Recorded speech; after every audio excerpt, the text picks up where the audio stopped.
Bloom's Taxonomy. What is Bloom's Taxonomy? A definition for teachers. In one sentence, Bloom's Taxonomy is a hierarchical ordering of cognitive skills that can, among countless other uses, help teachers teach and students learn. For example, Bloom's Taxonomy can be used to create assessments, plan lessons, evaluate the complexity of assignments, design curriculum maps, develop online courses, plan project-based learning, self-assessment, and more. A brief history of Bloom's Taxonomy revisions. Bloom's Taxonomy was created by Benjamin Bloom in 1956, published as a kind of classification of learning outcomes and objectives that have, in the more than half-century since, been used for everything from framing digital tasks and evaluating apps to writing questions and assessments. The original sequence of cognitive skills was knowledge, comprehension, application, analysis, synthesis, and evaluation. The framework was revised in 2001 by Lauren Anderson and David Krathvohl, yielding the revised Bloom's Taxonomy. The most significant change was the removal of synthesis and the addition of creation as the highest level of Bloom's Taxonomy. And being at the highest level, the implication is that it's the most complex or demanding cognitive skill, or at least represents a kind of pinnacle for cognitive tasks. How Bloom's Taxonomy is useful for teachers. How Bloom's can be used by teachers.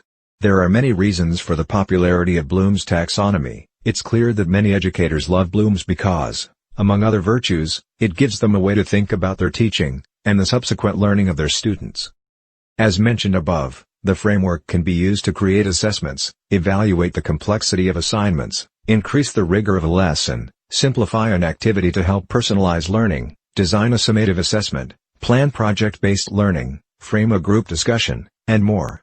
Because it simply provides an order for cognitive behaviors, it can be applied to almost anything. The image above visually demonstrates the hierarchy of Bloom hierarchy, which is crucial because it is that structure that characterizes its use. There are 6 levels in Bloom's Taxonomy. The first level of Bloom's Taxonomy is to remember. Example activities at the remembering level: memorize a poem, recall state capitals, remember math formulas. The second level of Bloom's Taxonomy is to understand.